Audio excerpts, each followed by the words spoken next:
es que precisamente Giraldo Serna, después de ser desmovilizado, ingresó a la cárcel de Itagüí y a la cárcel modelo de Barranquilla menores de edad para ser violadas con anuencia del IMPEC. Yo estaba leyendo un caso y decía, pues lo que tú comentabas, que antes de ser extraditado a los Estados Unidos, Giraldo Serna pidió autorizar el ingreso de menores de edad a las cárceles de La Ceja, La Paz de Itagüí, la Modelo de Barranquilla, y decía que todo esto lo había hecho con ayuda de una mujer de confianza de Giraldo Serna. Yo te quería preguntar, ¿se sabe quién es esa mujer? ¿Cómo se falló al deber de debida diligencia? Porque Giraldo Serna reconoce 33 casos.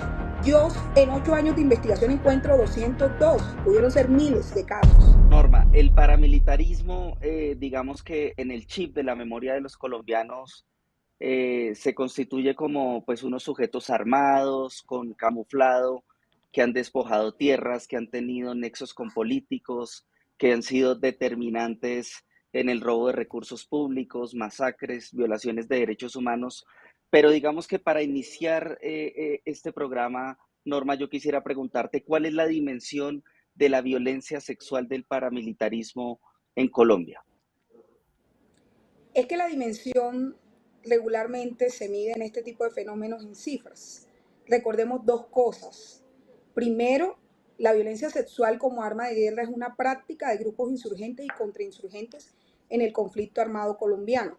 Regularmente los cuerpos de las mujeres son usados como botín de guerra a través de hacerle un hijo a la mujer del enemigo, a través de la violencia sexual generalizada en casi todos los territorios de la periferia colombiana y sobre todo a través de la invisibilidad de una conducta que pocos reconocen.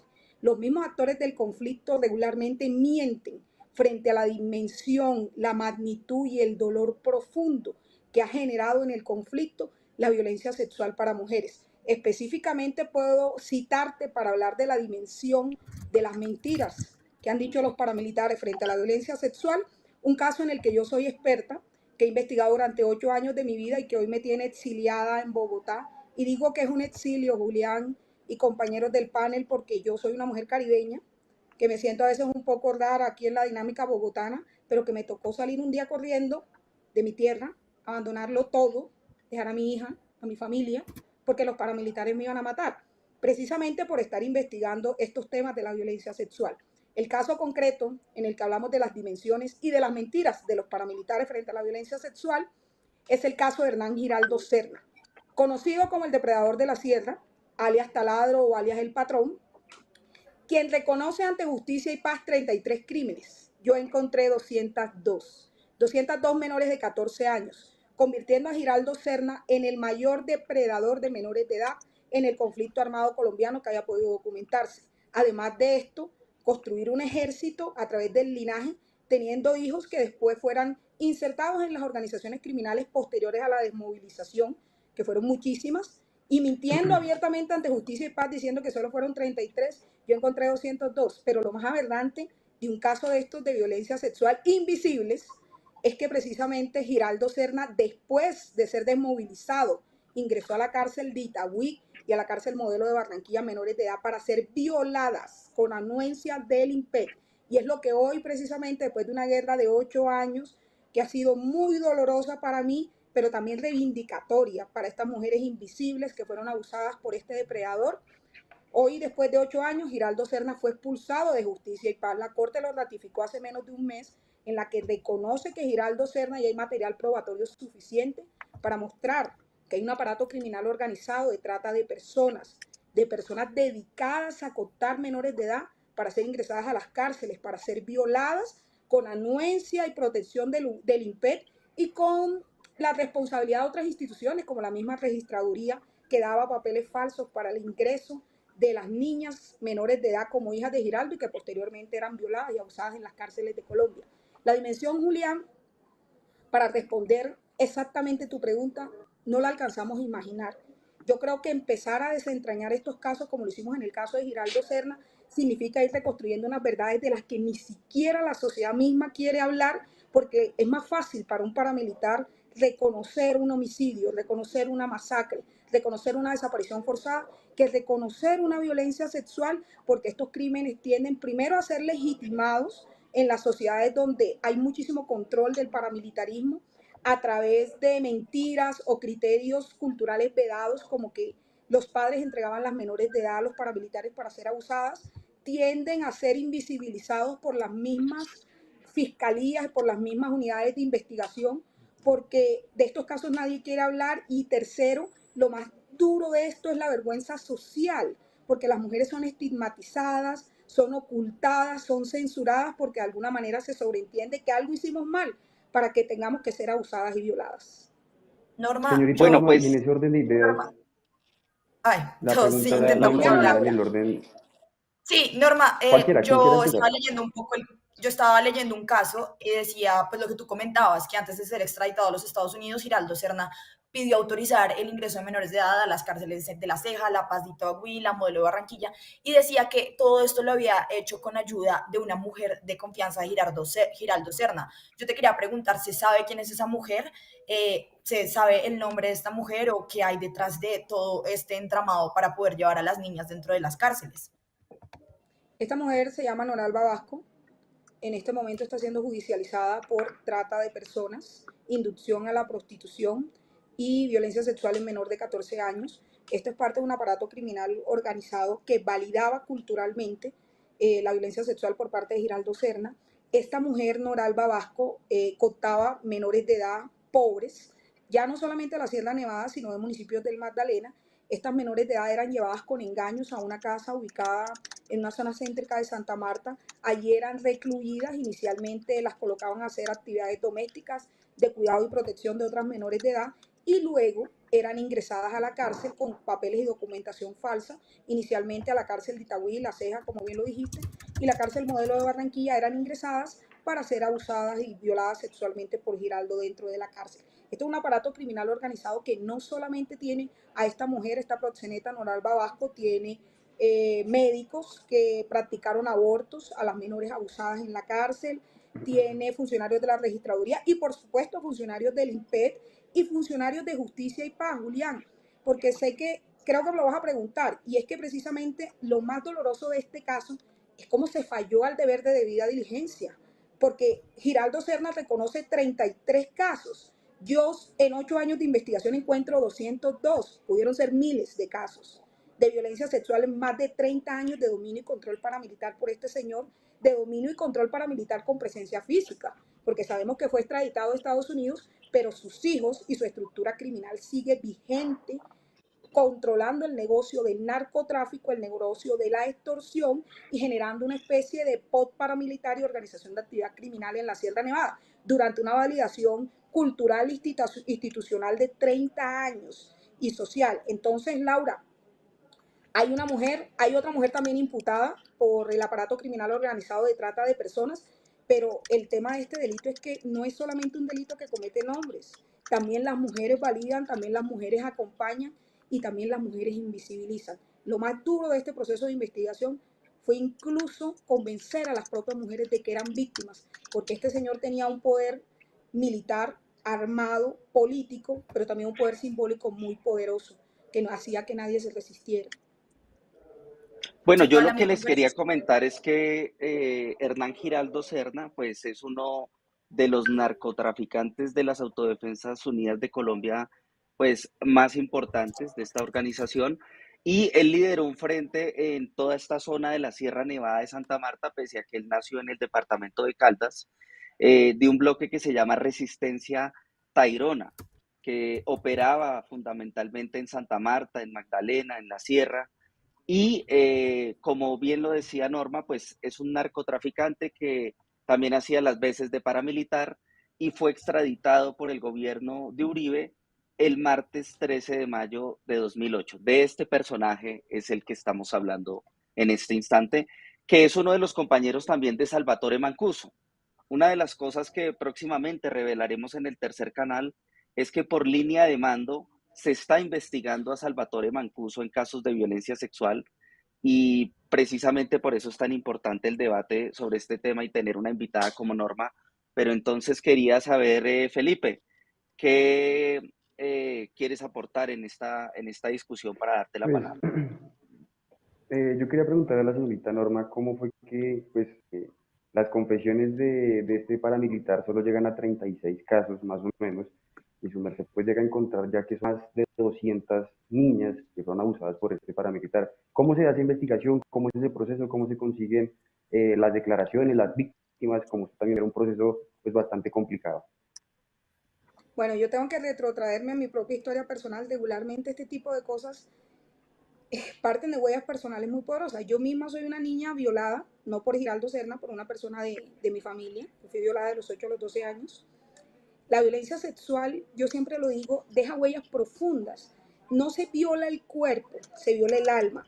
Y para siempre uno queda marcado con un dolor inmenso, sobre todo cuando se es niño.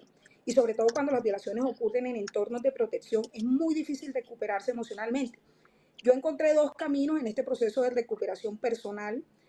Uno fue la investigación académica. Yo soy magíster en Derechos Humanos y magíster en Derecho Internacional Humanitario.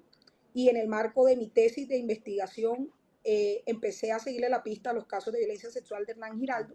Dos, también soy defensora de derechos humanos. He representado a través de una organización que tenemos de representación jurídica más de 10.000 víctimas de todo tipo de formas de violencia, feminicidio, feminicidio en grado de tentativa, violencia sexual, violencia intrafamiliar. Y entonces en el territorio vas conociendo de fondo cómo funcionan estas cosas. Eh, Terminando mi pregrado, cuando inicié mi especialización y luego mi maestría, en el territorio se hablaba muchísimo de la metáfora del taladro. Y es que ¿por qué Giraldo Serna recibe el nombre del taladro?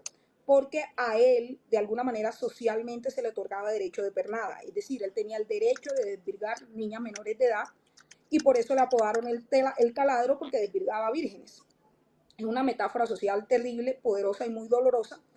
Eh, Cuando Giraldo Serna reconoce los 33 crímenes, ya yo venía investigando, conocía muchas víctimas, fui a la Sierra Nevada, y cuando digo fui a la Sierra Nevada es que la Sierra Nevada es un territorio rural cercano a la zona urbana de Santa Marta, donde tú puedes encontrar más de 65 veredas, todas de una belleza inigualable. Sé que muchos de los que nos están oyendo y viendo han visto el Parque Tayrona, que es hermosísimo, pero toda esta zona es de control paramilitar.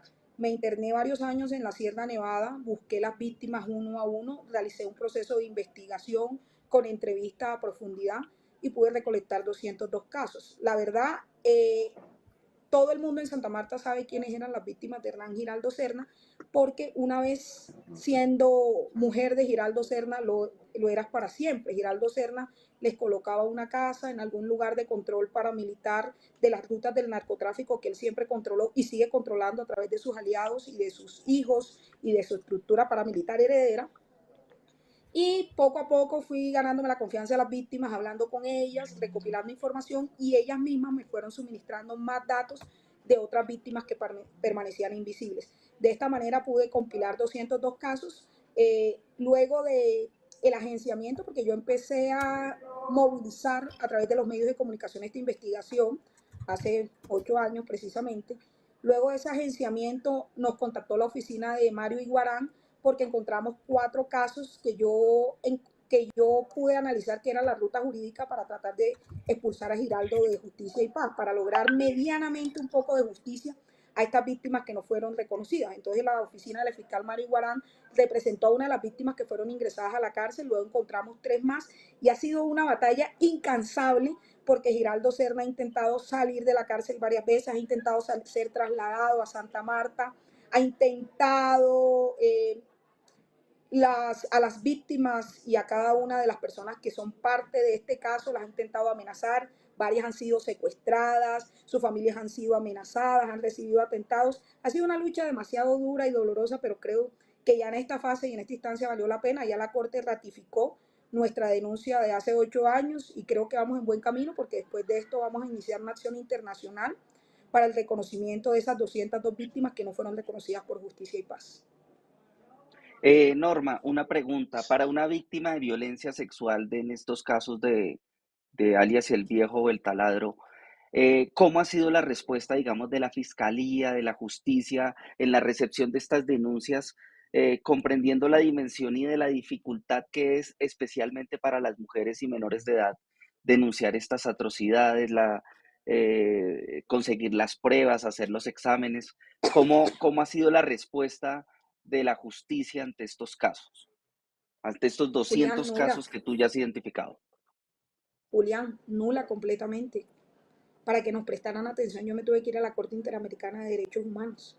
Cuando ya se acercaba el tiempo de venida de Hernán Giraldo a Colombia, después de ser extraditado, que yo sabía que se venía un trámite administrativo, porque regularmente estos paramilitares poco revisan los procesos que tienen pendientes. Yo sabía que se venía un trámite administrativo y por eso buscamos apoyo internacional. Desempolvó las denuncias que ya tenían varios años de estar en los archivos de la Fiscalía, y es ahí donde se moviliza la agenda específica para la declaratoria de crímenes de lesa humanidad y violencia sexual. Pero tengo que decirte que antes de este agenciamiento y de la visibilidad que los medios le dieron al caso y de pues todo lo que se movilizó más en la agenda nacional, porque es innegable, Julián y compañeros del panel, que nosotros somos dos países. Una cosa y otra cosa la cantidad de horrores de la guerra que pasan constantemente en la periferia. En Santa Marta nadie le prestó atención a estos casos. Lógicamente no solamente hay casos de Giraldo, hay casos de Jorge 40, hay casos de Mancuso, hay casos de Chepe Barrera, y regularmente los fiscales revictimizaban a cada una de estas víctimas, le preguntaban si les gustó en las audiencias, regularmente le echaban la culpa a las víctimas o decían que ellas habían recibido dinero. Entonces, por ejemplo, en la región Caribe, en el territorio, el caso de violencia sexual por parte de los paramilitares, simplemente se escucharon los testimonios de 40, se escucharon los testimonios de Mancuso, se escucharon los testimonios de Chepe Barrera, se escucharon los de Giraldo y la fiscalía no hizo nada más. Cerró la página y se dio por informado de los casos. Se generaron algunas reparaciones, pero tengo que decirte con mucha vergüenza que la mayoría de las víctimas permanecieron invisibles, que la fiscalía faltó a su deber de debida diligencia, no se investigó. Apoya el trabajo periodístico del Tercer Canal. Ingresa a la app o a www.nequi.com. En la app ve al signo pesos y elige la opción enviar plata o a la opción recargar. Recuerda que en la página web escoges la opción recargar. Ingresa a la aplicación o a la página web de DaviPlata. Dale clic a la opción pasar plata.